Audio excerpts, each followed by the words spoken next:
తెలంగాణ రాష్ట్రంలో మొట్టమొదటిసారిగా ఒక బడాయి బడ్జెట్, అప్పుల బడ్జెట్, గొప్పల బడ్జెట్, ఇది ప్రజా వ్యతిరేక బడ్జెట్గా ప్రవేశపెట్టింది.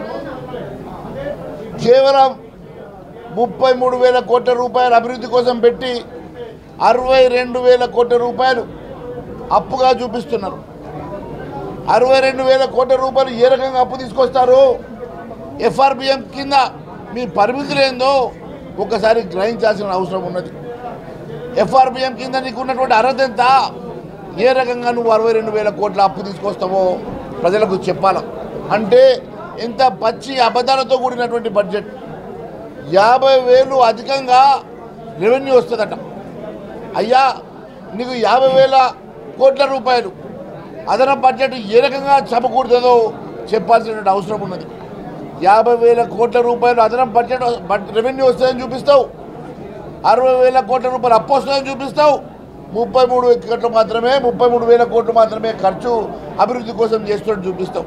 అంటే ప్రజానికాన్ని ఏ రకంగా మోసం చేస్తూ ఉన్నావో ఈరోజు ప్రజలు గమనిస్తూ ఉన్నారు అని తెలియజేస్తూ ఉన్నారు.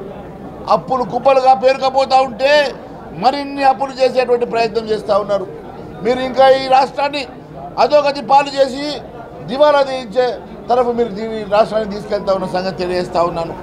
ఇన్ని బడాయిలు చెప్పేటువంటి ముఖ్యమంత్రి గారు మీరు ఇచ్చిన హామీలు మీకు గుర్తుందని అడుగుతున్నా.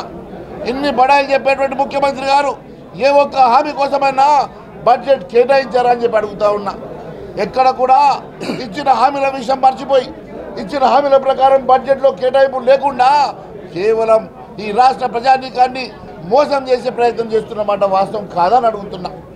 మీరు ఎక్కడైనా యువత కోసం నెలకు 4,000 రూపాయలు ఇస్తామని 35 లక్షల మంది నిరుద్యోగ యువతను మోసం చేస్తున్నమాట వాస్తవం కాదని అడుగుతున్నా.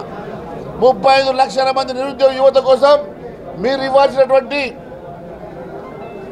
నెలకు ప్రతి నెల మీరు ఇవ్వాల్సినటువంటి మరి స్టైఫండ్ ప్రకారం ప్రతి నెల 1,400 కోట్ల రూపాయలు కావాలా. ఈ లెక్కలో 17,000 కోట్లకు పైన నీకు రెవెన్యూ అవసరం ఉంటుంది. ఒక్క రూపాయి కూడా నువ్వు బడ్జెట్ అలొకేట్ చేయలేదు. అదే మాదిరిగా గత 7 నెలల నుంచి నువ్వు బకాయి పడ్డ నిరుద్యోగ వృత్తి దాదాపు 10,000 కోట్ల రూపాయలు, అది ఎక్కడా నువ్వు మెన్షన్ చేయలేదు. అదే మాదిరిగా ఈ రాష్ట్రంలో 4,000 రూపాయలు పెన్షన్ ఇస్తామని చెప్పి దానికోసం మీరు బడ్జెట్ అలొకేట్ చేయలేదు. 2,500 రూపాయలు మహిళల కోసం గృహలక్ష్మి కింద ఇస్తామని చెప్పిన మహాలక్ష్మి కింద ఇస్తామన్నటువంటి పథకానికి కూడా నువ్వు డబ్బులు కేటాయించకపోవడం ఇది చాలా బాధాకరం అని చెప్తా ఉన్నాను. తెలంగాణ రాష్ట్రంలో ఉన్నటువంటి ప్రతి మహిళను మీరు అవమానపరిచే విధంగా, మోసం చేసే విధంగా ఈరోజు ఈ బడ్జెట్ మీరు ఈరోజు టేబుల్ చేశారు.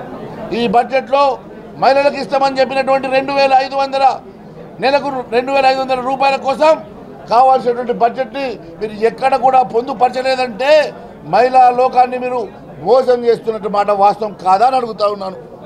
మీరు మహాలక్ష్మి కింద సంవత్సరానికి 14,000 కోట్ల రూపాయలు అవసరం ఉన్నది.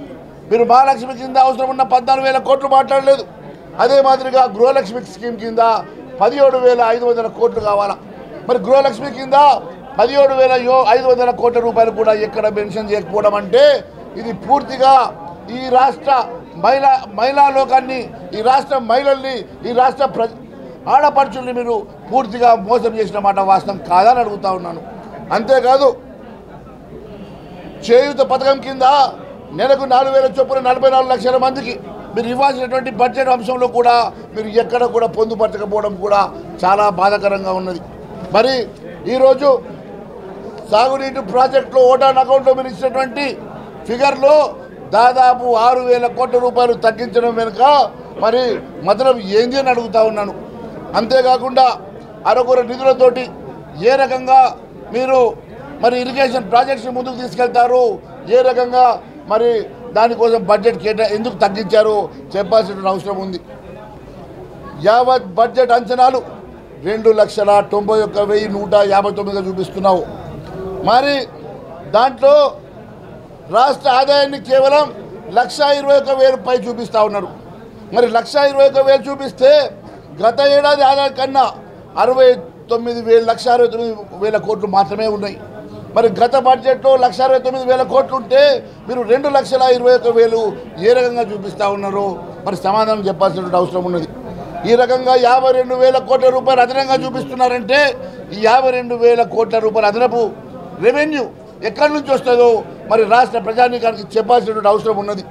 అంతేకాకుండా 62,000 కోట్ల రూపాయల అప్పు కూడా ఎఫ్ఆర్బిఎం పరిధి దాటి ఏ రకంగా తీసుకొస్తారో మరి ప్రజానీకానికి చెప్పాల్సినట్టు ఉన్నది.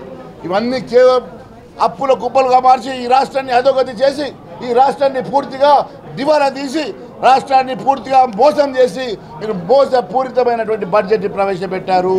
ఈ బడ్జెట్ ప్రజా వ్యతిరేక బడ్జెట్, అభివృద్ధికి ఎక్కడ స్థానం లేనటువంటి బడ్జెట్, అభివృద్ధి గురించి పలకని బడ్జెట్, అభివృద్ధి గురించి మాట్లాడని బడ్జెట్. ఇది కేవలం కొడంగల్ కోసమే బడ్జెట్, ఇంకా దేనికోసం కాదు.